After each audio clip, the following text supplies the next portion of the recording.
সর্বপ্রথম ভিডিও ক্লিপটা আপনারা দেখুন। আজকের ভিডিওটা দেখানোর কারণ হইল সতর্কতামূলক, যার কারণে অলরেডি ভাইরাল ভিডিও হয়তো আপনারা অনেকেও দেখছেন। আমিও আপনারা সামনে আবার এই ভিডিওটা দেখাইতাম চাই, আর আপনারা প্রথমত ভিডিও ক্লিপটা দেখিলেন। সকাল দিয়ে আইছি বালা ওটা তো নাই আমরা কেউ জানি না কিলা কিতা হয়েছে না হয়েছে, এখানে আমরা বুঝবার আর মতো নাই।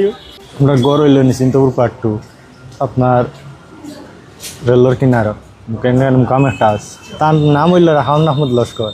আজকে সকালে আপনার আনুমানিক 12টার সময় এখানে আইসে মানে রিলিফ সিলিফ দিতরা দেখাত মনে হয় বাইরে হয়েছে, বাইরে এমনি বাদে আরি হে একটা আমরা গড় থেকে সুজানি পড়ছে আর হয়ে গেল রিলিফ লিয়ে দোকানত গেছই।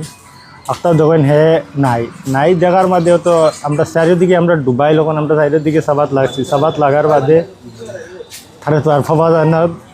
1 ঘন্টা 1.5 ঘন্টা বাদে তারে পাওয়া গেছে পানির কিনারও পাওয়াই দিতে আমরা বহুত খুঁজাখুঁজি করার বাদে বার হয়েছে আর তার বাদে তারে আইলাকান্দি সিভিল হাসপাতাল লইয়া আইছি, আমরা গ্রামের মানুষে লইয়া আইছো।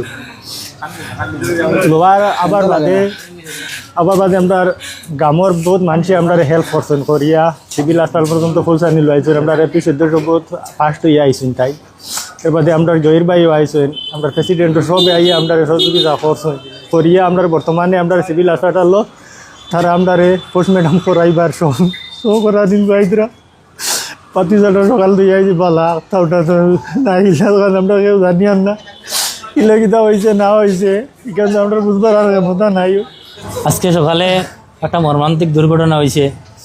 আমরা পশ্চিম কিত্তারবঞ্জীবিদ নিশ্চিন্তপুর 2য় খণ্ডের আমার হুসেন আহমেদ লস্কর তান ছেলে রেহান আহমেদ আনুমানিক বয়স 10 বছর হইব, বন্যার জলে ডুবিয়ে মৃত্যুবরণ হয়েছে। আপনারা জানেন আজকে প্রায় 1 সপ্তাহ দেখিয়া এই নিশ্চিন্তপুর 2য় এলাকা পুরা জলের নিচে হাহাকার পরিস্থিতি। সকালে যখন রিলিফ বন্টন চলে আর পরিবারের লোক যারা আছেন রিলিফ বন্টনও গেছেন, ওই সময় বাচ্চাটা বাইর হইয়া জলে পড়িয়া মারা গেছে।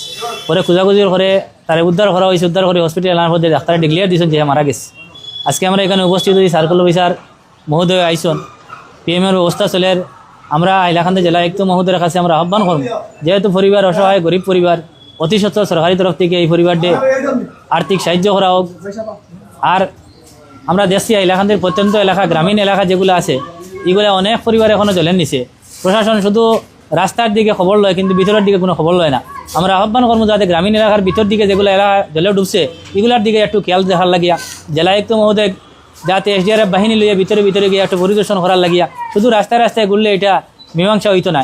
আর আমি হাইলাকান্দিবাসী প্রত্যেক বন্যা কবলিত এলাকার মানুষের কাছে আমি আহ্বান করবো যাতে আপনারা বাচ্চা যারা আছেন এরার দিকে একটু খেয়াল রাখবার লাগিয়া। কারণ ছোটো ছোটো বাচ্চারা বুঝে না, সব দিক জলের নিচে হঠাৎ করে বুড়িয়া এইভাবে মারা যাইব। আজকে আমার যে হোসেন ভাই আজকে কি মর্মাহত, তার লগে আমরাও দুঃখিত যে এত মর্মান্তিক এত সুন্দর একটা বাচ্চা হঠাৎ করে মারা গেছে জলের নিচে। আমি আশা করি এলাকাতে যাতে এলা ঘটনা না ঘটে জেলা প্রশাসন যাতে একটু খেয়াল রাখে। আর আমি আবারও আহ্বান করি আর অতি কম সময়ের ভিতরে এই অসহায় পরিবারটি যাতে সরকারি তরফ থেকে যেগুলো সাহায্য সরকারের একটা ম্যানুয়াল আছে ম্যানুয়াল মোতাবেক দিবার লাগে আমি আহ্বান করি।